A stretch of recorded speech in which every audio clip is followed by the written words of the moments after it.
میں یہاں صرف الفت الربانی جو مسند احمد کی طبیب ہے اس میں سے پڑھتا ہوں. یہ 23ویں جلد ہے.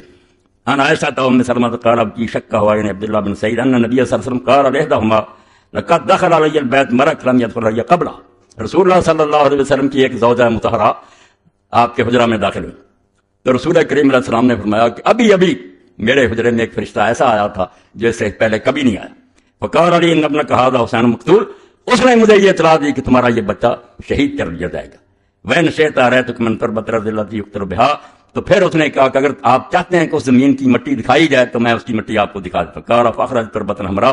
تو ام سلمہ رضی اللہ عنہا کہتی ہیں حضور نے پھر سرخ مٹی بھی مجھے دکھائی کہ یہ اس فرشتے نے مجھے مٹی دی ہے. صحیح حدیث, کوئی شک شبہ نہیں. اور جس کی موت پر اللہ کا رسول جو اس کی روح اضطراب میں آئی, یہ بھی آگے حدیث آتی ہے ان ابن عباس قال رأيت النبي صلی اللہ علیہ وسلم فيما يرى النائم بنصف النهار. اور میں حیران ہوں کسی حدیث کو یہ شیخ القرآن اپنی کتاب تنقیح الرواۃ جو لکھی ہے مشکاۃ شریف اس میں بالکل صحیح قرار دے چکا کہ کوئی شک نہیں واقعی صحیح حدیث سے ثابت ہے کہ رسول اللہ نے حضرت حسین کی شہادت کی خبر بھی دی تھی. اور یہ بھی ٹھیک ہے کہ حضور کو دیکھا گیا تھا آپ روتے تھے. یہ خود مانا ہے صلاح الدین یوسف تنقیح الرواۃ چوتھی جلد, مگر کتاب میں ذکر نہیں کرتے. جب رسالے لکھتے ہیں تقریریں کرتے ہیں بس کوفیوں نے بلا چلے گا. اب جس کی پیدائش کے وقت ہی اللہ کے فرشتے نے اطلاع دے دی اور اس واقعہ کو ہم بھی اتنا سمجھا کہ بھکی اطلاع دینے کے لیے روز فرشتے آتے تھے, مگر اس کے لیے فرمایا ایسا فرشتہ آیا جو کبھی بھی آسمان سے پہلے نازل نہیں ہوا. تو ابن عباس پھر جس دن شہید ہوئے اس دن کا واقعہ بیان کرتے ہیں رایت النبی صلی اللہ علیہ وسلم فیما یری النائم بنصف النہار. اس کو بھی صحیح کہا کہ میں نے دوپہر کے وقت اللہ کے رسول اللہ علیہ وسلم کو خواب میں دیکھا وہ قائم اشخص اکبر بیدہ قارورہ فیہا دم. حضور کھڑے تھے, آپ کے بال بکھرے ہوئے تھے, بدن مبارک پر داڑھی مبارک اور سر مبارک پر مٹی پڑی ہوئی تھی, ہاتھ میں شیشی تھی اس میں خون بھرا ہوا. فقلت بأبي أنت وأمي یا رسول اللہ ما هذا. میں نے گھبرا کر کہا اللہ کے رسول یہ کیا معاملہ ہے, آپ کی کیا حالت بنی ہوئی ہے اور یہ خون کیسا ہے. قال هذا دم الحسین واصحابہ. فرمایا یہ حسین اور اس کے ساتھیوں کا خون ہے. لم ازل التقط منذ اليوم. میں صبح سے اس کو اکٹھا کر رہا ہوں. تو حسین ذلك اليوم. تو حضرت عبداللہ ابن عباس رضی اللہ عنہ فرماتے ہیں ہم نے وہ دن اور گھڑی یاد کر لی. فوجدوا قتل في ذلك اليوم. جب قافلہ لٹا پٹا واپس آیا تو ہم نے دیکھا کہ واقعی وہی دن تھا اور وہی وقت تھا جب رسول اللہ بے چین تھے عالم روا میں ان کا نواسا شہید ہو رہا تھا. ان کے ہاتھوں سے لٹی باغ رسالت کی بہار جو نمازوں میں سدا پڑھتے رہے صلی اللہ. اور آئے گا وقت آپ دیکھیں گے کہ وہ ظالم دن کے بارے میں یہ سارے تنظیموں کے سربراہ نہیں جی. شمر جو تھا وہ تو ان کا اعلی کار نہیں تھا, اہلکار تھا. اس نے لکھا کہ شمر اور دوسرے جو وہ کیا غلط کر رہے تھے, وہ ایک حکمران کے اہلکار تھے, وہ اپنے امیر کی اطاعت کر رہے تھے, ٹھیک کر رہے تھے امام حسین کو قتل. ساری کتاب ظالم نے ایسی لکھی ہے. اور حال یہ علم کا میں اس لیے خطبہ اردو میں کرا رہا ہوں کہ یہ لاہور پہنچایا جائے, یہ صلاح الدین یوسف صاحب کو دیا جائے کہ آپ کے علم کا حال یہ ہے کہ 19 صفحہ پر آپ نے لکھا ہے یہ تعزیہ کی مذمت کرتی ہو. تعزیہ غلط ہے تو ٹھیک ہے غلط ہے, مگر حدیث دیتے ہیں. حدیث میں آتا ہے اوپر لکھ رہا تعزیہ پرست حضرت حسین رضی اللہ کی مصنوعی قبر بناتے ہیں اور اس کی زیارت کو ثواب سمجھتے ہیں. حالانکہ حدیث میں آتا ہے, یہ یاد کر لو, حدیث میں آتا ہے, میں پڑھوں گا حدیث. اور ادھر کون نہیں جانتا کہ اللہ کے رسول اللہ علیہ وسلم کی متواتر حدیث ہے کہ اگر کسی نے میرا نام لے کر کوئی بات کہی جو میں نے نہیں کی اس کا ٹھکانہ جہنم ہے. اب اس کو بھیج دینا, خط بھی لکھو اور یہ کتاب کا حوالہ دے کر بھی لکھو کہ جہاں یہ حدیث دے حوالہ بھی سن لینا. من زار قبر بلا مقبور فکانما عبد السن.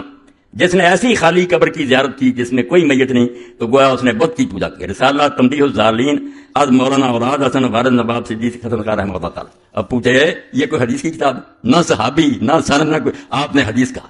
تعزیہ کی مذمت کے لیے تعزیہ کا رد آپ کرتے رہتے, مگر یہ تعزیہ کا رد کرنے کے لیے کہ حدیث میں اور تنبیہ الظالین جو رسالہ لکھا نواب صاحب کے وارد نے اوراد اس میں بھائی نواب صاحب کے وارد نے کوئی لکھا, کون صحابی بیان کرتا, کہاں ہے کس کتاب میں؟ آپ موضوعات کی کتابیں میں چھان جائے جو منکرد حدیثوں پر ان میں بھی نہیں ہے یہ بات. تو ایک شیخ القرآن جس کی تفسیر سعودی حکومت تقسیم کرتی حاجیوں میں اس کا حال یہ کہ حدیث لکھتا ہے چلے سے اس کا نام و نشان نہیں, بالکل نہیں. آپ یہ ضرور پہنچائیں. آگے جا کر پھر چلتے ہیں. ابن تیمیہ بھی یہی غلطی کر گئے, ابن کثیر نے بھی کی اور یہ بھی کرتے ہیں. ہر سال میں کہتا ہوں نہ جامعہ سلفیہ میں سے کسی کو عقل آتی ہے کہ وہ سوچے کہ بخاری شریف کے بارے میں جو کہتے ہو کہ اس میں یہ حدیث آتی. صحیح بخاری میں عبداللہ بن عمر رضی اللہ عنہ سے مروی ہے کہ حضرت صلی اللہ علیہ وسلم نے فرمایا جو فوج سب سے پہلے قسطنطینیہ کا غزوہ کرے گی وہ مغفور یعنی بخشی بخشائی. اس حدیث پر تو انشاءاللہ بات ہوگی, مگر عبداللہ بن عمر رضی اللہ عنہ سے دنیا کی کسی کتاب میں کوئی نکال کر دکھا دینا. یہ ان سارے شیخوں کے سامنے یہ رسالے چھپتے ہیں, اوپر لکھا ہوتا ہے ایڈیٹوریل صاحب میں کہ ہم سارے شیخ اس رسالوں کے دیکھتے ہیں. بھئی آپ نے نکال کر دیکھا ابن تیمیہ سے غلطی ہو گئی. بھئی واقعہ تو ام حرام رضی اللہ تعالیٰ کا, ایک عورت ہے اس کی راوی صرف حضرت ام حرام بن ملحان رضی اللہ بنت ملحان رضی, اور کسی سے نہیں. دنیا جہان میں جتنی کتابیں نا کسی دوسرے صحابی نے اس کو روایت نہیں کیا. ام حرام بنت ملحان، مگر یہ صاف لکھا ہے صحیح بخاری میں، اور ساتھ حوالہ بھی ہے صحیح البخاری الجہاد وسیر باب ما قیل فی قتال الروم۔ تو جہاں سے دیا وہاں کو ہر شخص اٹھا کر دیکھ لے کہ وہاں ابن عمر کا کہیں نام آتا۔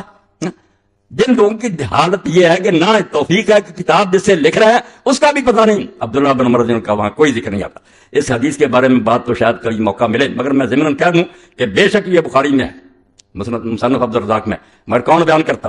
شروع سے لے کر سارے شامی ہیں، کوئی مکے کا، مدینے کا، عراق کا، دنیا کے کسی مسلمان ملک میں کسی کو خبر نہیں ہے کہ حضور نے یہ اطلاع دی تھی، صرف شامی بیان کرتے ہیں۔ جہاں دارالحکومت تھا معاویہ رضی اللہ عنہ کا، بعد میں یزید اور ان کی ساری اولاد، کلہم شامی کو، پہلے سے لے کر آخری راوی تک سب شامی، اور شامی بھی کیسا؟ سور بن یزید القرائی، جو مدینے میں امام مالک صاحب نے کہا کوئی اس کے پاس نہ بیٹھے، نہ اس کی روایت لکھے، بیماری کیا تھی؟ وہ بھی ناسبی تھا، جیسے وہ خالد بن عبداللہ کا بنایا مکے کا گورنر جو علی کو گالیاں دیتا، اس کا بھی یہی کام تھا کہ حضرت علی کو کہتا تھا میں اس کو پسند کر سکتا ہوں جس نے میرے دادے کو قتل کیا تھا، میرا دادا جنگے سے۔ بھائی ایسے دشمنان اہل بیت کی حدیثیں لیے پھرتے ہو، جب اصول یہ ہے سارے جانتے ہیں کہ کوئی آدمی اگر ایسی حدیث روایت کرے کہ اس آدمی کا تعلق کسی خاص گروہ سے ہو اور اس کے علاوہ اس کی کوئی تائید نہ کرے، یہ ساری امت کا مسلمان اصول اور عقل کی بات ہے، وہ بات نہیں لی جاتی۔ وہ تو اس گروہ کا آدمی، اس نے تو کہنا کوئی غیر جانب بیان کرے۔ اسی لیے علماء نے یہ اصول بیان کر دیا کہ اگر کوئی شیعہ ایسی حدیث حضرت علی رضی اللہ عنہ کی شان میں یا اہل بیت کی شان میں بیان کرے جو دوسرے کسی مسلمان نے بیان نہ کی ہو، تو بے شک وہ سچا اور جانبدار، ہم نہیں اس کی بات مانیں گے۔ شبہ ہے کیونکہ اس کا یہ عقیدہ اور مسلک ہے، اس کی حمایت میں گڑ رہی ہوگی، بات قدرے دل کو لگتی ہے کہ واقعی معتاد رہنا چاہیے، مگر یہاں آ کر سارے اصول ختم۔ سور بن یزید القرائی کا نکالنے ترجمہ، اگر یہ حدیث سے دشمنی رکھنے والا نہیں تھا میرے دل میں لگا، اس کی حدیث معتبر ہوتی جو علم حدیث اس کے مطابق کوئی گروہ جس کا خاص عقیدہ ہے وہ اپنے مسلک کی حمایت میں۔ بھائی ناسبی نے تو کہنا ہی تھا کہ معاویہ جنتی علی بخشا ہوا، کوئی اور کہتا کسی کتاب میں دوسرے کوئی روایت ہے، یہ ضمن بات آ گئی۔ تو خیر صحیح بخاری میں عبداللہ بن عمر ہے، دوسری غلطی کہ عبداللہ بن عمر سے صحیح بخاری میں جگہ ہے نا، بلکہ اور کسی کتاب میں بے دن نکال دیں، اسی جگہ عبداللہ بن عمر کی یہ روایت نہیں ہے، یہ روایت جہاں بھی حضرت ام حرام بنت ملحان رضی اللہ تعالیٰ عنہ سے روایت۔ تو اس نے بھی خلاصہ یہی نکالا ہے کہ یزید بالکل امیر المومنین تھا، ساری امت نے تسلیم کر لیا تھا۔ کیسے تسلیم کیا تھا یہ بیان کرنا، جس سے میں نے کہا اور علامہ ابو الکرام آزاد نے کہا یہ کہانی نہیں دین کی حقیقت ہے۔ اور میں ڈنکے کی چوٹ کہتا ہوں کہ جو لوگ اسلامی خلافت کے مدعی اگر وہ حسین کو نہیں سمجھے ان کی تحریکیں بے برکت ہیں، اور کبھی دنیا میں وہ اسلامی خلافت نہیں قائم کر سکتے۔ اسلامی خلافت برباد کرنے والوں کی حمایت کرتے ہو، اور جو اس کو قائم کرنے کے لیے اٹھا اس کو باغی اور مجرم کہتے ہو، پھر کس خلافت کی بات کرتے ہو؟ اپنے دعوے کے خلاف تم غلط باتیں کرتے ہو۔ ایک طرف خلافت کے مدعی ہو، دوسری طرف جنہوں نے خلافت کو بدل کر ملوکیت میں تبدیل کیا اور ایسے ظالمانہ طریقے سے بیان کیا۔ میں یہ حقائق اس لیے لکھوانا چاہتا ہوں، میں نے اس بارے میں جو پڑھا دکھ تو یہ ہے کہ میں اس کو لکھوا نہیں سکا، آپ اس پر کتاب نہیں لکھ سکا، ورنہ اس پر ایک مبسوط کتاب ہزاروں صفحوں میں لکھنی تھی۔ یہ کوئی واقعہ، یہ اسلام کا ایک روشنی کا منار ہے، اگر یہ ڈھہ گیا اور حکومتیں چاہتی ہیں کہ اس کو گرا دیا جائے، یہ تو پیغام ویسے ہی دے دیتے نا کہ امام حسین علی کی قربانی، ورنہ ظالم مسلمان حاکموں کے لیے حسین ایٹم بم ہے۔ اگر وہ روح امت میں پیدا ہو جائے کہ برے کے سامنے سر نہیں جھکانا چاہیے، طاقت کوئی چیز نہیں ہے، حق کا ساتھ دینا چاہیے، اور اس میں یہ بھی نہیں دیکھنا چاہیے کہ آدمی تھوڑے ہیں سال یا زیادہ، نہیں جتنے ہوں لے کر میدان میں نکلتے۔ جو سبق ہے جو ان لوگوں کے لیے تو موت ہے، یہ امام حسین کے دن پر کیسا پیغام دے سکتے ہیں؟ رسمی طور پر سیکٹری لکھ دیتے ہیں، بیان کرتے ہیں۔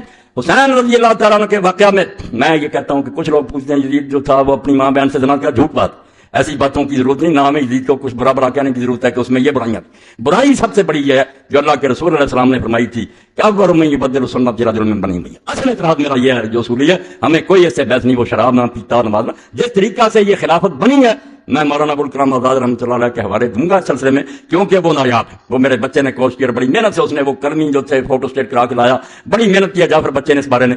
آزاد نے لکھا کہ بنو امیہ کی حکومت غیر اسلامی اور خالص کفر جلی پر مبنی، کفر جلی کا ننگا کفر، کہ تشدد سے زبردستی سے جو حکومت بنوائی جائے اور زبردستی سے مسلمانوں کے تخت پر بیٹھ جائے، وہ فرشتہ بھی ہو تو شیطان ہے، کوئی حق نہیں۔ مسلمان امت کا حق ہے کہ اپنے لیے اپنا قائد چنے۔ ایک شخص زبردستی بیٹھ جاتا ہے اور بعد میں بیٹھ لیتا ہے، یہ خود اتنا بڑا گناہ اور جرم ہے کہ اس کے ہوتے وہ شراب نہ پیے، زنا نہ کرے، نمازی ہو، دیندار، حاجی ہو، انتہا درجے کا بدماش۔ اس کو کس نے کہا تھا کہ امت کا تخت جو ہے غاصبانہ؟ اس پر آ جائیں گے حوالے کہ صحابہ کی گردنوں پر کیسے تلواریں رکھی گئی، کس طرح بات چلے گی، جس سے پتہ چلے گا کہ اس سے زیادہ قیامت اس وقت اسلام پر جو آئی تھی نہیں آ سکتی۔ امیر معاویہ رضی اللہ عنہ نے اس سلسلے میں جو کردار ادا کیا، جو رشوت سے ہاتھ میں آ گئے، پیسہ دیا، جو تلواروں کے لیے ڈرائے جاتے تلواریں ان کے سروں پر لڑائی کی۔ اس لیے مسجد مدینہ میں جو بے حرمت بخاری شریف میں سناؤں، اللہ کے لیے تم ہمدردی کرو امام حسین سے، جس کے بارے میں رسول اللہ کا دین پایا گیا اور اس کی موت سے پہلے حدیث پاک میں یہ بھی آتا ہے، وہ سارے علامہ البانی صاحب نے اکٹھے کر دیے کہ حضرت علی رضی اللہ عنہ فرماتے ہیں حجرے میں داخل ہوئے، رسول اللہ کے آنسو بہ رہے، فرمایا یا رسول اللہ آپ بچے کو اپنی گود میں کھلا بھی نہ، رو رہا ہے، فرمایا ابھی خبر دی گئی کہ یہ بچہ شہید کیا جائے۔ آپ نے کبھی نام نہیں لیا، ان حدیثوں کا حوالہ نہیں دیا. اتنا بغض اور کینہ ہے کہ تاریخی جھوٹ. اور میں نے جو آیت پڑھی شروع میں کہ جب تولو تو پورا تولو اور صحیح ترازو کے ساتھ تولو، بعض لوگوں کو سمجھ نہیں آئی پر میں نے اس لیے پڑھی کہ اسی شیخ القرآن نے خلاف تو ملوکیت کی شرعی حیثیت لکھی، مولانا مودودی صاحب کی کتاب پر تبصرہ کیا اور اس میں یہ بات کہی کہ ہم مانتے ہیں کہ صحابہ کرام سے بڑے بڑے جرم ہوئے. اس نے دوسروں والا راستہ نہیں اختیار کیا، سیدھا کام پکڑا کہ غلط کام ہوئے. ان کو بیان کرنا بھی جائز ہے، جب قرآن و حدیث میں بیان ہوا کیوں نہ بیان کیا جائے، مودودی سچا، مگر بیان جو ہونا چاہیے وہ صحیح حدیثوں سے ہونا چاہیے، صحیح روایتوں سے ہونا چاہیے. بس یہاں آ کر اس نے نا بات ختم کی اور بات ٹھیک ہے. کہتا جرم بھی ہوئے ہیں، بیان کرنا بھی گناہ نہیں ہے، کوئی توہین نہیں ہے، حقیقت بیان ہونی چاہیے، مگر روایت جو ہے پوری احتیاط سے لینی چاہیے. میں یہی کہتا ہوں اسی ترازو سے صلاح الدین صاحب توڑنا چاہیے تھا. آپ نے جتنی امام حسین کے بارے میں لکھی کہ وہ واپس آنا چاہتے تھے، ان کو صحابہ روکتے تھے، ابن عباس روک. میرا چیلنجر کئی مرتبہ میں نے کہا کہ ایک صحابی کا روکنا بھی کوئی شادت کرے مجھے پھانسی پر لٹکا دو. تم بنو میاں کی گڑی ہوئی روایتیں کہ امام حسین کے جہاد کو برباد کر دیا جائے، وہ خالد بن عبداللہ کسری جو علی پر لعنت کرتا تھا ممبر مکہ پر، اس کی روایتیں بیان کر رہے ہیں. کہاں گیا وہ معیار جب بات تم نے کہی تھی 100% ٹھیک. اور میں یہی کہتا ہوں کہ اگر مودودی صاحب کی کتاب میں کچھ چیزیں نہیں ماننی چاہیے، مگر میں نے جو اس پر حاشیہ چلایا صلاح الدین یوسف صاحب کی کتاب پر ایک لفظ پر صحیح حدیثوں کے دے دیے میں نے سب کہ کس بات کا انکار کرتے، کون سی بات مودودی نے اپنی طرف سے کہی ہے. اگر تاریخی حوالے نہیں صحیح ٹھیک ہے، انہوں نے لکھی تاریخی مل سے، آؤ میں حدیث سے ثابت کرتا ہوں. یہی علی پر ممبروں پر لعنت کرنا امیر معاویہ رضی اللہ عنہ اکبر صحیح حدیثوں سے پیش کرتا ہوں. وہ اگر حاشیے چھپ گئے تو اس بارے میں اتمام حجت ہو جائے گی، کوئی آدمی نہیں بول سکتا، زبانوں پر مور لگ جائے گی.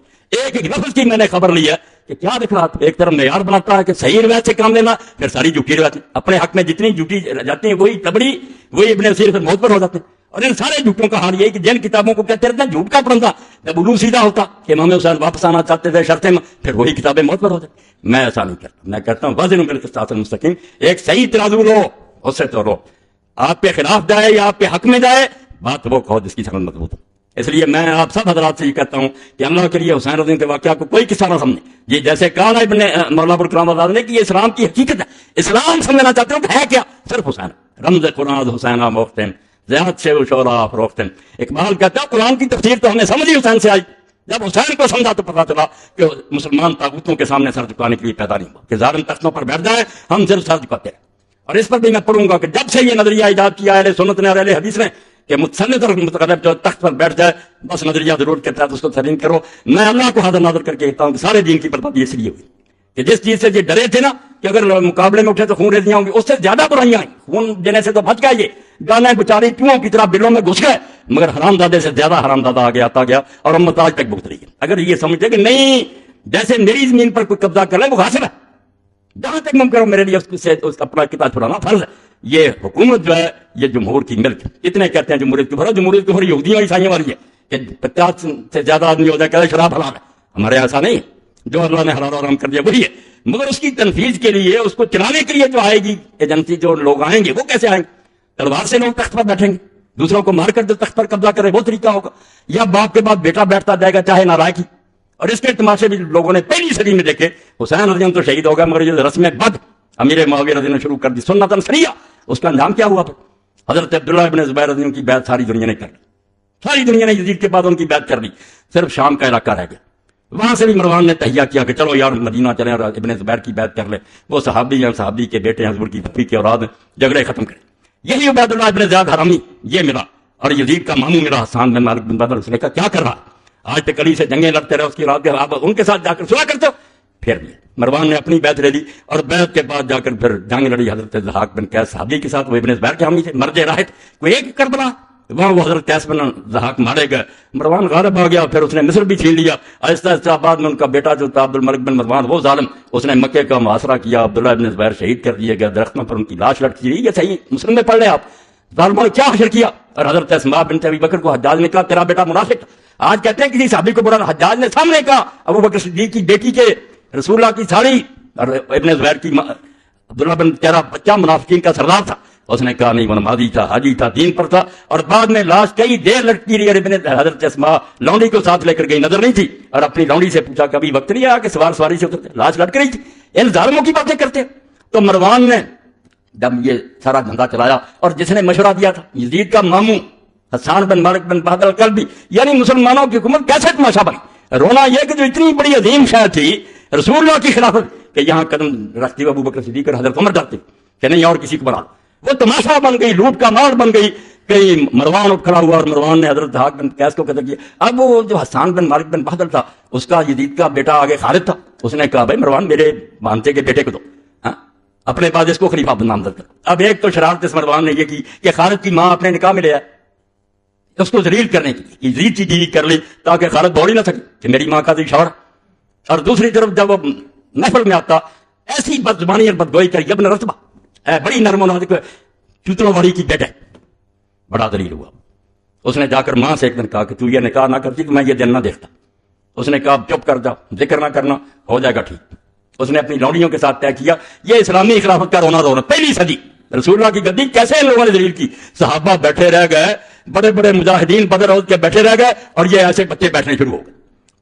اب اس نے جب آیا مروان تو پوچھا مروان نے کہ خالد نے میرے بارے میں کوئی بات نہیں کی تھی. انہوں نے کہا نہیں, اس نے کیوں کہنا تھا, وہ تو آپ کا بڑا ادب کرتا. مطمئن کر دیا. مگر جب رات کو سویا اس نے سرہانا گلے پر رکھا, آپ بھی اوپر بیٹھ گئی, لوڑیاں بھی بیٹھ گئیں. اسی طرح یہ خبیث مرا. 6 مہینے صرف حکومت کی, مگر اپنے بعد خالد کو دینے کی بجائے وہ ماموں نے جو چکر چلایا تھا نا یزید کے کہ میرے باندے کے بیٹے کو تو وہ نہیں کیا, اپنے بیٹے عبد الملک اور عبد العزیز کے لیے وصیت کر گیا. خلافت مذاق بن گئی کہ اپنی نسل میں باندھتے پھرو, مسلمان بس منہ میں گھنگھڑیاں ڈالے بیٹھے رہے, تماشا دیکھتے رہے کدھر جاتی.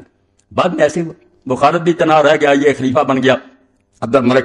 عبد الملک نے اب کیا کیا, چچا کا لڑکا تھا عمر بن سعید اشتک, جس کے بارے میں ہم شوکانی لکھتے ہیں کہ آج تک اسلام کی آنکھیں رونے سے بند نہیں. جو ظلم اس نے کیے خبیث نے, اسلام کی آنکھوں سے آج تک آنسو ٹپ رہے. ایسے ظالم سلط کیا میرے معاویہ رضی اللہ عنہ. یہ ایک حسین کی بات ہے, حسین بیچارہ کیوں نہ میدان میں آتا, اسے دیکھا کہ آج رسول اللہ نہیں ہے, آج علی نہیں ہے, آج حسن نہیں ہے, میں ہی حضور کا جانشین. اور یہ سارے سمجھتے ہیں کہ ساری دنیا اگر بیعت کر رہے تو انہیں نہیں ٹھنڈ پڑ سکتی. یہ توقع کرتے ہیں کہ رسول اللہ کا بچہ بیعت کرے.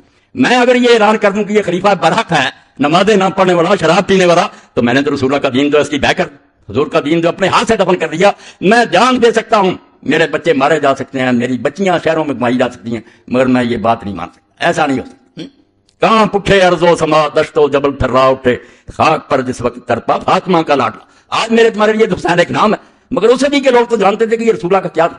حضور کس طرح اپنے پہلو میں بٹھاتے تھے, دعائیں کرتے ہیں اللہ میں حسن اور حسین سے محبت کرتا ہوں, تو بھی ان سے محبت رکھنے والوں سے محبت رکھ.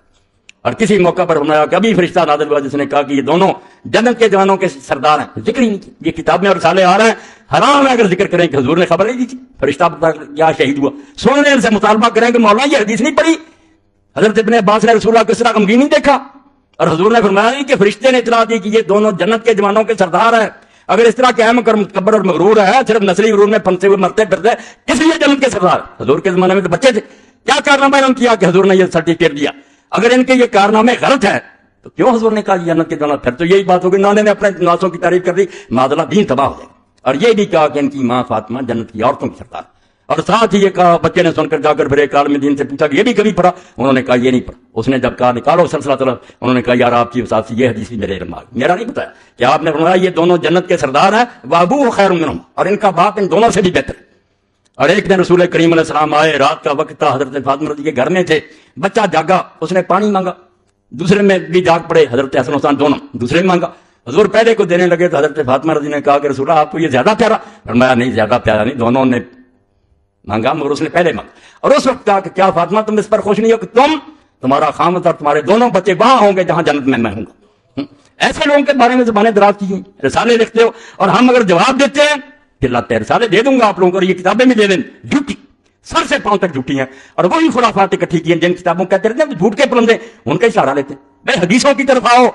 صحابہ کرام نے کیا کہا تھا, لوگوں نے یہ بات سنی, حضرت عبداللہ ابن عمر جن کا حوالہ دیا ان کا تو یہ تاثر تھا. صحیح بخاری میں کہ ان سے ایک عراقی نے پوچھا کہ اگر کوئی آدمی حالت احرام میں مکھی مار لے یا مچھر ہے اس کا کیا حکم ہے؟ آپ نے پوچھا کس عراقی کا ہے؟ اس نے کہا عراق کا. فرمایا شرم کرو, تم نے اللہ کے رسول کے بچے کو ذبح کر دیا چھری کے ساتھ, حالانکہ میں نے اللہ کے رسول سے سنا تھا ہمارا ریحانت آیا میرا دل. اس دنیا میں یہ دونوں میرے گلاب کے پھول, گلاب کے پھولوں کی پتیاں تو تم نے مسل دی, حسن کو زہر دے دیا, حسین بیچارہ میدان میں مارا گیا. یہ سلوک کیا تم نے, اور اب مچھر کے بارے میں پوچھتے.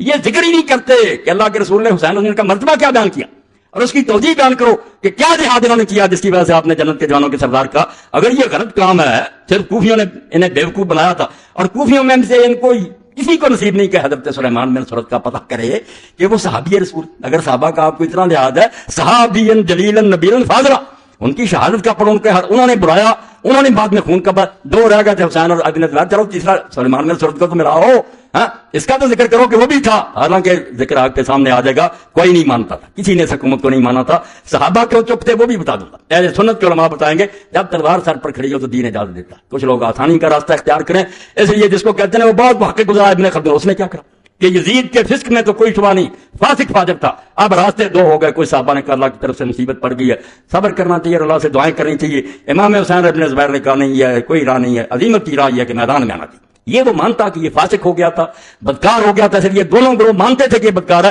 پھر اسی کتاب کو جس کو کہتے رہے یہ بڑا محقق ہے، جب خلاف نہیں یہ بھی متصر ہو گیا، امام حسین کے بارے میں جذباتی ہو گیا، عقل کے اندھو جذباتی کیا ہونا، مورخ ہے وہ ایک ایک روایت کو جانتا ہے، وہ تمہاری لکھی ہوئی باتوں کو پڑھ چکا ہے، یہ سب خرافات بنائی ہوئی باتیں، امام حسین رضی اللہ کا ارادہ جو تھا سن لو، نہ انہوں نے پلٹنے کا ارادہ کیا، نہ یزید کے پاس جانے کا ارادہ کیا، جو شروع سے اس کے ساتھ تھا عقبہ بن سمان، کہتا مدینے سے چلا مکے میں ساتھ تھا، کربلا میں ہی آپ کے اونٹ کو بٹھاتا تھا، کھولتا تھا، آخر تک میں ساتھ رہا ہوں، میں اللہ کو حاضر ناظر کر کے کہتا ہوں کہ حسین نے کبھی یہ نہیں کہا کہ مجھے یزید کے پاس لے جاؤ، یہ سب جھوٹ انہوں نے خود گڑا، یہ آپ گڑا کہ تاکہ لوگوں کو بیوقوف بنایا جائے، اور یہ بھی ان کے گلے میں پڑ گیا، آپ حیران ہوں گے ان کو مہنگا پڑا، جو ان کا امام ہے نا اس دور میں محمد الخدری بیک، جس نے یہ ناسبیت پھیلائی اور یہ لکھی چیزیں تاریخ لکھی اس نے، اب اس نے سوچا کہ اگر یہ مان لیں کہ امام حسین رضی اللہ مان گئے تھے کہ مجھے یزید کے پاس لے چلو، تو پھر تو یار لے جانا چاہیے تھا، قصہ مک گیا، خوش ہوتے ابن زیاد جا کے پیش کرتا کہ میں لایا ہوں، برائے نام ملتا، پھر اس نے کیوں نہیں مانا اور کیوں آپ کو قتل کیا، اس کو کھٹ گئی بات، اور یہی مولانا عتیق الرحمان اسمبلی،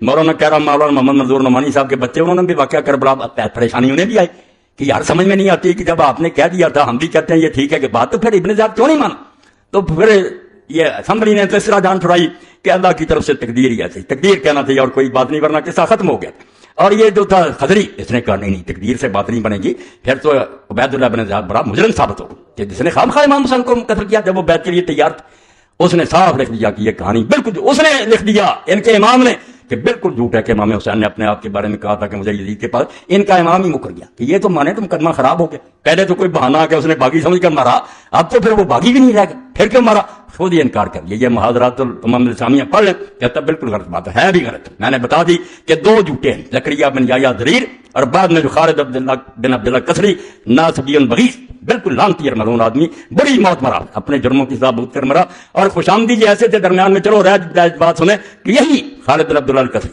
ولید کے زمانے میں حجاج ظالم کی ممبر پر تعریف کرتا تھا، جب ممبر پر بیٹھتا تو ولید نے حکم دیا تھا کہ سارے گورنرز کی تعریف کریں، ظالم جس نے 1,20,000 نیک آدمی کو فرش پر لٹا کر ذبح کیا، جامع ترمذی صحیح سند کے ساتھ، یعنی جو جنگوں میں مارے گا لاگن چھری سے 1,00,000 اس ظالم کو، اور صحیح مسلم جس کے بارے میں رسول اللہ کی حدیث ہے کہ ثقیف میں مبیر پیدا ہوگا، ایک ہلاکو آئے گا جو خون بہائے گا، اور اسماء بنت ابی بکر نے کہا وہ ہم نے دیکھ لیا، حجاج تو یہ وہ ظالم، اس کی تعریف کرتے تھے خطبے میں، ظالم خوش آمدی، ولید کا حکم کہ یہ میرا گورنر جس کی تعریفیں کرے، اب سلیمان تخت پر بیٹھ گیا، وہ اس کا دشمن تھا، حجاج کا دشمن تھا، اسی لیے اس نے حجاج کے بھتیجے کو محمد بن قاسم کو بھی بلا کر واپس مروایا، موسیٰ بن سیر کو ختم کیا، جو گورنر تھے اس کے ولید کے سب کے دشمن ہو گیا، حجاج کی وجہ سے اس کا دشمن، اب سلیمان نے بیٹھتے ہوئے حکم جاری کیا، اللہ اکبر، یہ ملوکیت جو لعنت کہ لوگوں کا دین ایمان ہی کوئی نہیں رہ جاتا، دانش فروش اپنا علم بیچتے پھرتے ہیں، یہی خالد بن عبداللہ الکسری ظالم گھری کو رضی اللہ تعالیٰ کو لعنت کرتا تھا، حجاج کی تعریف کرتا تھا، اب سلیمان کی طرف سے حکم آ گیا کہ جمعے کے خطبے میں حجاج پر لعنت کر، اب دیکھیں یہ صحافی، یہ لکھنے والے کالم روز بدلتے ہیں، مرغے باد نما، جدھر کو ہوا چل پڑتی ادھر ہو جاتے ہیں، یہی تو دین فروش ان کو میں نے کہا، یہ جا فروش نہیں، یہ سر فروش نہیں ہے، انہیں حسین کی قدر کیا، وہ سر بیچنے والے تھے، ایمان بیچنے والے نہیں تھے۔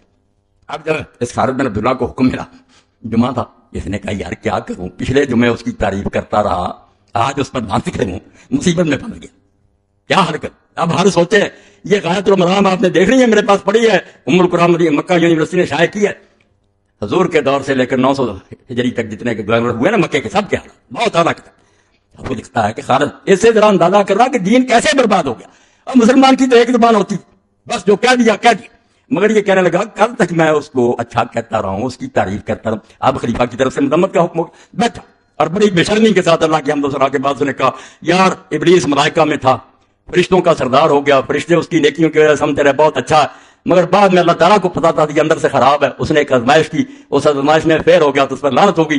اسی طرح ہم حجاج کی ظاہری نیکیاں دیکھ کر کے وہ اچھے کام کرتا تھا، اس کو اچھا سمجھتے رہے، مگر وہ ابلیس کی طرح نکلا رہا۔ ہمارے امیر المومنین کو اللہ نے سلیمان بن عبد الملک کو وہ بات بتا دی جو ہمیں نہیں معلوم، اس کو اس کے اندر کا پتا چل گیا اور اس کی طرف سے حکم آیا، اس لیے لعنت اللہ علیہ۔ کمال ہوگی یار، اسلام کے ساتھ ٹھٹا مزہ. یہ ایک آدھا نمونہ ہے، ورنہ تو انہوں نے مچڑی مچائی نا تو اسلام کا ٹھٹا کیا کہ عبد الملک جو تھا اس کے چچا کا لڑکا عمر ابن سعید اشتق ظالم، اب وہ بھی حکومت کے لیے اٹھ کھڑا ہوا کہ میں بھی اسی خاندان، چاچے تائے کی اولاد جیسے جائیداد مانتے ہیں مجھے خلاف. نہ کوئی صحابی، نہ ولی، نہ کوئی امام، وہ بیچارے سارے مغلوب تماشا دیکھتے ہیں، تخت روز بدلتا رہتا. بلکہ اس نے چڑھائی کر دی. اب عبد الملک نے دیکھا کہ مصیبت میں پھنس گیا، اس لیے اس کو کہا کہ تو میرے چچا کا لڑکا یار محل میں آ جا، میں خدا ضامن دیتا ہوں، کوئی تجھے کچھ نہیں. امان دے دی، آ گیا. اور جب وہ محل میں داخل ہوا تو پہرے دار بٹھائے ہوئے دھوکے سے انہوں نے عمر بن سعید اشتق کو گرفتار کر لیا اور بعد میں بری طرح قتل کیا. وہ ظالم بھی اپنے انجام کو پہنچا. مگر اس سے خلیفہ کا اندازہ کریں کہ عبد الملک وعدہ کرتا کہ میں اللہ کی پناہ دیتا ہوں، پھر جاتا. اور اسی لیے ایک بدو آیا پھر یہ قیامت اسلام پر جو حسین رضی اللہ کے سامنے آ رہی تھی. آپ تو نماز روزے کو روکتے ہیں کہ نماز روزے کو یزید نے کیا کیا تھا، سلطنت اسلامیہ جبر میں بدل گئی تھی، جس کو حضور نے کہا سب سے پہلے میری سنت کو بنو امیہ کا ایک آدمی بدلے گا. اب وہ ڈھونڈو کون ہے، اگر امیر معاویہ نہیں ہے تو بتاؤ کون ہے جس نے سنت بدلی. وہ علامہ البانی صاف لکھتے ہیں کہ امیر معاویہ ہیں جنہوں نے اس کو بجائے شورا کی وراثت بنا دی. پھر کوئی اچھا بیٹا آیا، کوئی بدماش آ گیا، جب خاندان میں بن گئی کوئی ٹھیکہ کہ ضرور نیکی پیدا ہوں گے، تماشا بن گیا. تو عمر بن سعید اشتق جب مارا گیا دھوکے سے، ایک بدوی ملا، میں کہتا اس بدوی پر ہزاروں رحمتیں مولویوں سے زیادہ. جب وہ آیا تو عبد الملک نے اس سے پوچھا بدوی سے کہ عبد الملک کے بارے میں تیرا کیا خیال ہے، اپنے بارے میں پوچھا. اس نے کہا عبد الملک تو مدت سے ہی مر چکا. اس نے کہا میں تیرے سامنے بیٹھا ہوں، میں کیسے مر چکا. اس نے کہا نہیں، عبد الملک اس سے نہیں مر گیا تھا جس سے اس نے عمر بن سعید کا امان دے کر اس کی خلاف ورزی کی تھی نا، اپنی قسم کے خلاف اس کو قتل کرا تو اس سے مر گیا. اب تو ناش ہے، بیٹھا ہو بیٹھا رہا ہے، تو زندہ نہیں ہے، انسان نہیں رہا جب زبان چلی نہیں رہے. وہ کتنی بڑی بات. ایسے لوگ بھی نکلتے رہے، تاریخ کوئی باندھ نہیں. امیر معاویہ کے دربار میں عورتیں جاتی رہیں اور دلیل سے حضرت علی کے فضائل بیان کرتی ہیں اور اس کی مذمت کرتی، ڈری نہیں. خیر یہ الگ موضوع ہے. آہستہ آہستہ امت یہاں تک پہنچی ہے جہاں ہم پہنچ گئے کہ حق کہنے والا نہیں رہا، زبانیں گنگ ہو گئی ہیں. سارے اس میں آپ یہ سمجھتے ہیں کہ آرام سے یار اپنا وقت گزارو، کیوں حکومت کو مخالف کرنا. یہ وہ لعنت ہے جو امیر معاویہ رضی اللہ عنہ سے شروع ہوئی.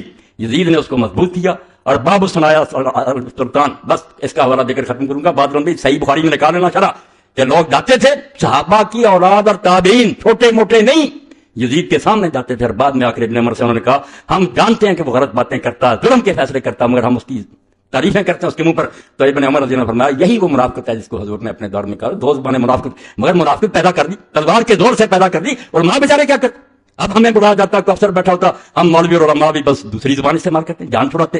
یہ منافقت اور امت کو بے غیرت بنانا اس کے آغاز یزید کے دور سے ہوا اور صحیح حدیثوں میں اس کے تذکرے ہیں. اس لیے جن میں غیرت تھی ووٹ کھڑے ہوئے کہ بجائے زندہ رہنے کے مرنا بہتر ہے. اور میری بات کا انجام اس پر ہے کہ حسین رضی اللہ عنہ کا جو علمدار آتا تھا، جو جھنڈا آپ کے پاس تھا، جو اس پر لکھا ہوا تھا میرے بھائی اور براؤ بہنوں، وہی بس امام کا مشن اور وہی دین کا نچوڑ ہے. وَإِنْ كَانَتِ الْأَبْدَانُ لِلْمَوْتِ أُنْشَأَتْ فَقَتْلُ امْرٍ فِي اللَّهِ أَوْلَىٰ وَأَفْضَلُ. جب یہ جسم بنے گے اس لیے کہ ایک دن انہوں نے مرنا ہے، تو کیوں نہ پھر آدمی اللہ کی راہ میں مرے، یہ اس کا مرنا افضل اور بہتر ہوگا. وَإِنْ كَانَتِ الْأَبْدَانُ لِلْمَوْتِ أُنْشَأَتْ.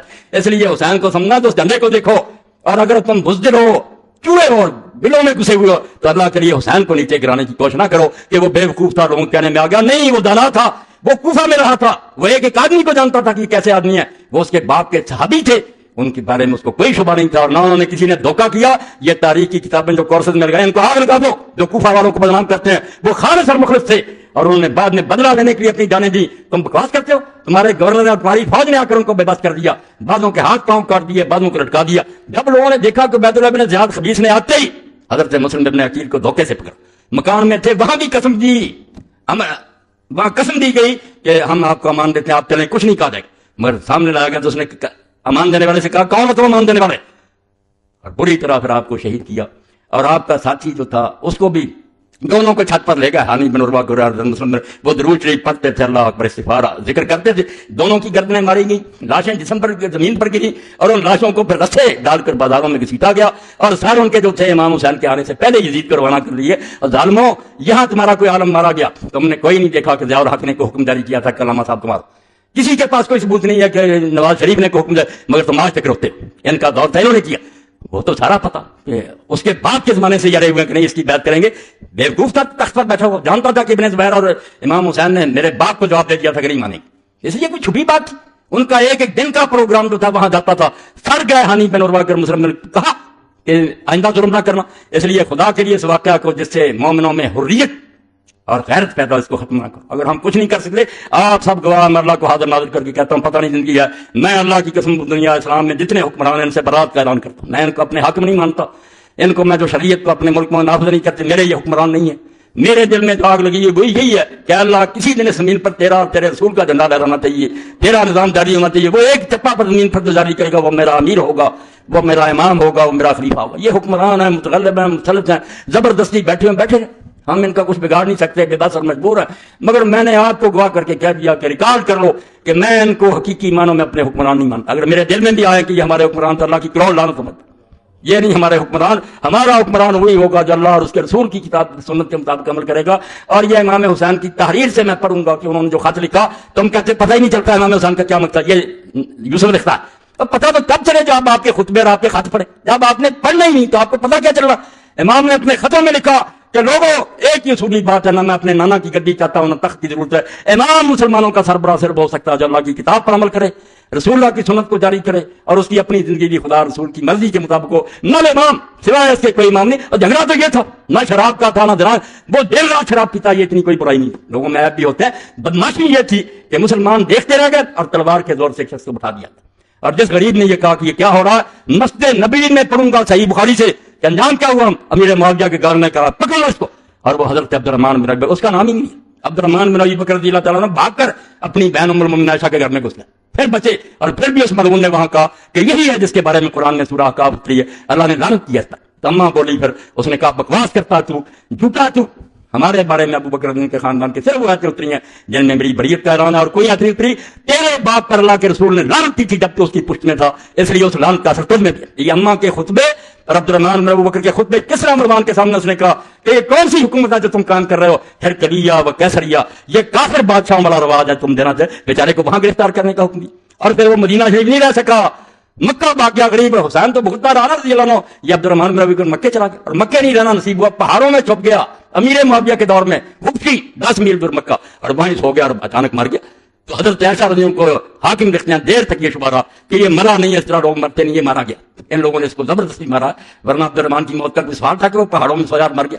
وہاں سے ان کی لاش پر مکہ لائی گئی, وہاں دفن کیا گیا. حضرت عائشہ عمرہ پر گئی تو وہاں قبر پر گئی, وہاں شعر بھی پڑے, سب کچھ موجود. یعنی ظلم کی انتہا کہ مسجد نبی کا احترام. اما عائشہ کے سامنے جھوٹ بول رہا گورنر کہ تمہارے بارے خاندان کے بارے میں بھی آئی. انہوں نے پھر صاف سنا دیا کہ تیرے باپ پر حضور نے لعنت کی حکم پر, اور تو اس وقت اس کی پشت پر تھا, وہی لعنت تم میں چلی آ رہی. اور حضور کی یہ حدیثیں, یہ ملا کہتے ہیں جو بندی حدیثیں غلط ہیں, میں صحیح حدیثوں سے ثابت کروں گا, اور سلسلہ الحدیث صحیحہ میں ساری اکٹھی کر دی ہیں سندوں کے ساتھ کہ واقعی حضور نے مروان اور اس کے بیٹوں پر لعنت کی. اب کہتے ہیں نہیں ساری اولاد کی بات نہیں, بیٹے جو عبد الملک رب سارے برے, پوتا اگر نیک نکلا عمر بن عبد العزیز وہ الگ بات. آپ حدیثوں کی طرف اللہ کے لیے آئے, یہ کہانیاں جو چھاپتے ہیں نا رسالے, چھوڑ دیں کہ ہر ملاد مولوی کھڑا ہو جاتا. نہیں, حسین کو کوفیوں نے بلایا, چلا گیا, پھر منت سماجت کرتا رہا, جان چھڑاتا رہا. لعنت ہے جھوٹ بولنے کا. وہاں پر نہیں, جو اٹھا تھا وہ ایک ہی بات, عزم اونچوں کو سارا استوار. حسین جب اٹھ کھڑا ہوا تھا نا سوچ سمجھ کر 20 سال امیر معاویہ کے دیکھ کر, اور اس وقت ہی اپنے ساتھیوں کو بتا دیا تھا کہ میرا ایک ڈینجرس کی حکومت میں گزر رہا ہے, مجھے کوئی سمجھ نہیں آتی کہ میں خدا کے سامنے کیا عذر پیش کروں گا. جہاد تو اب بھی فرض ہو چکا, مگر میرے بھائی نے چونکہ وعدہ کر لیا تھا میں نبھاؤں گا, اگر بعد میں انہوں نے بدماشی کی تو اٹھ کھڑا ہو. پہلے سے تیار تھے. اس لیے جب اٹھے نا, آپ ہمالیہ کی مثال دیتے ہیں کہ بڑا پہاڑ ہے. اقبال کہتا ہے میں اونچوں کو سارا استوار. حسین کو پہچانو تو صحیح, اس کا عزم اور حوصلہ پہاڑوں کی طرح مضبوط تھا. پہاڑ ہل سکتے ہیں, وہ نہیں ہل سکتے. ہلنا ہوتا تو گھر سے کیوں چڑھتا, پتا نہیں تھا بچے اور اپنے ان کے ساتھ کیا ہوگا, میرے ساتھ کیا ہوگا. نہیں, پائیدار اور تند سیر و کارگار ہمیشہ سے قائم مردان. اور ایک بات جو درمیان میں رہ گئی, صرف آخر میں بیان کر دوں کہ اللہ نے دنیا میں امام حسین اور حسن کا نام پوشیدہ رکھا. یہ میں مدینہ شریف چلایا, موجم مائی خصوص بیت نبی, حوالوں کے ساتھ اللہ کے بندے نے سعودی عرب میں لکھی ہے, بہت عمدہ بات. کشنوں کے حوالے سے میں نے امام جعفر صادق رحمۃ اللہ علیہ سے پڑھا تھا, مگر میں اس کو نہیں پیش کر, میں نے اس کو پڑھا کہ سارے نام دنیا میں رکھے جاتے رہے مگر حسن اور حسین نہیں رکھا تھا. اللہ نے بچا کر رکھا اس کو کہ یہ محمد آئیں گے صلی اللہ علیہ وسلم, تو ان کے نواسوں کا نام. اور یہ بات کوئی معمولی نہیں, ساری دنیا میں لوگ پیدا ہوتے رہے, یحییٰ نام کا کوئی نہیں آیا. جب فرشتوں نے بشارت دی زکریا علیہ السلام کو تو کیا کہا تھا, وَلَمْ نَجْعَل لَهُ مِن قَبْلُ سَمِيًّا, ہم نے اس نام کا کوئی آدمی اس سے پہلے نہیں پیدا. یعنی یحییٰ کو یہ فضیلت اللہ نے دی کہ یحییٰ اسی کو ہم نے نام دیا اور کسی کو نہیں. یہی بات اللہ کی قسم دنیا میں یہ پڑھیں, حوالہ دت قال الفضل حجب اللہ هذان اسمین ان سما بیاتا سما بین نبی صلی اللہ علیہ وسلم ابن علیہ السلام. فضل کہتے ہیں التصحیح والتحریف سبراشا 6 جلد 11 کا حوالہ دیا کہ یہ 2 نام اللہ نے مخلوق کو روک, ان کے ذہن میں نہیں آنے دیے کہ وہ اپنے بچوں کے نام رکھیں, حتیٰ کہ یہ نام اللہ کے رسول علیہ السلام نے اپنے بچوں کے رکھے. اپنے بچے حضور ہمیشہ کہتے تھے کہ حسن اور حسین میرے بیٹے ہیں. یہ نہیں مانتے تو جو جی کیا کہتے ہیں. یہ جس کے بیٹوں کو ماننا چاہتے ہیں نا، رسول اللہ کے ممبر پر بیٹھ کر ان کی تعریفیں کریں. میں تو رسول اللہ کے نانا آپ کے ممبر پر بیٹھ کر ان کے نواسوں کی بات کروں گا. میں ان کے دشمنوں کی کیوں بات کروں؟ ان کے دشمنوں کا ممبر کوئی ہے وہاں چلے جائیں، رسول اللہ کے ممبر پر بیٹھ کر حسین کی توہین نہ کریں. حتیٰ کہ انہوں نے اپنے بچوں کا نام حسن اور حسین رکھا، علیہ السلام لکھا. اب یہ سارے چیز اٹھنے ہیں. حسین علیہ السلام کہتے ہیں بھائی بخاری شریف سے نکال دو، وہاں فاطمہ علیہ السلام لکھا متن میں، حسن علیہ السلام تو آئے میرے پاس. چھوٹے سے بچے ابراہیم کے لیے علیہ السلام لکھا جو فوت ہو گیا تھا. رسول اللہ کی بچی ام کلثوم کے لیے علیہ السلام لکھا. تم کون سا دین لیے پھرتے ہو؟ امام بخاری سے زیادہ دانا. نیر الاوطار شوکانی کی پڑھو، سبل السلام پڑھو، علامہ سنانی کی، علی علیہ السلام، حسن علیہ السلام. کیوں ظالمو تم ناراض ہوتے ہو؟ یہ رسول اللہ کے خاندان کی عزت. اما حسن و حسین الموجود فی انصاب الطے فرب البسمون الثانی سین والثانی فتراو کسر سین. وہ کہتے ہیں بنو طے جو حاتم طائی کا قبیلہ وہاں مل جاتے ہیں حسن حسین. حوالہ دیا لغت نویس نے کہ وہ حسن ہے، سین پر جزم ہے حسن. یہ حسن ہے پر بھی زبر، سین پر بھی. یہ حسن ہے رسول اللہ کا بچہ، وہ حسن، سین پر جزم. اور دوسرا نام جو وہاں پایا جاتا ہے حسین، زیر ہے نیچے اور آگے یہ ہے، یہاں ہے حسین. اس لیے حسن ہے پر زبر، سین پر زبر. اور حسین یہ نہیں کسی کے نام رکھے، یہ اللہ کے رسول کے بچوں کے رکھے گئے. اور جب ہم صحیح بخاری میں پڑھتے ہیں، کیا کروں وقت ہی نہیں ملتا، اللہ کا رسول جب اپنے بچوں کو دم کرتا تھا حسن اور حسین کو کیا کہتا تھا؟ اس وقت کن کی مثال دیتا تھا؟ فرماتا تھا اللہ کا رسول علیہ الصلوۃ والسلام کہ یہی وہ دم ہے جو میرا باپ ابراہیم اپنے بیٹے اسماعیل اور اسحاق پر کرتا تھا. کن کا حوالہ دیتا تھا؟ حسن اور حسین کو کن کے ساتھ ملاتا تھا کہ جیسے میرا باپ ابراہیم اسماعیل اور اسحاق کو دم کرتا تھا، میں انہی الفاظ کے ساتھ اپنے بچے حسن اور حسین کو دم کرتا. اس لیے میرے بارے میں کو کہتا نا کہ مولا کو روک دوں گا، یہ کروں گا، روتا رہے چیختا رہے. میرے جسم میں جب تک جان ہے میں اللہ کے رسول کی اولاد کا دشمن نہیں ہو سکتا. میرے جسم میں یہ سما گئی ہے اور میں سمجھتا ہوں کہ میری سب سے بڑی سعادت یہی ہے کہ میرے پاس اور کچھ بھی نہیں ہے تو ایک بات ہے کہ میں رسول اللہ کی عطرت کا اور رسول کی اولاد کا خادم ہوں. ان کے پاؤں کا گرد راہ اپنے آپ کو سمجھتا ہوں. اور یہ کوئی جذباتی بات نہیں، میں نے اس پر ہزاروں دفتر پڑھے ہیں، حدیث کے، تاریخ کے، تفسیر کے، فقہ کے، علم کرام کے. یہ باتیں صرف تاریخ میں نہیں، ہر جگہ بحث ہوئی. تفسیر کی کتابوں میں علماء نے بحث کی ہے، حدیث کی کتابوں میں بحثیں ہوئی ہیں، فقہ میں آئی ہے. اس لیے ان دفاتر کو تم دریا برد کرنا چاہتے ہو اور ممبر رسول پر بیٹھ کر جھوٹ بول کر رسالے لے کر چلتے ہو.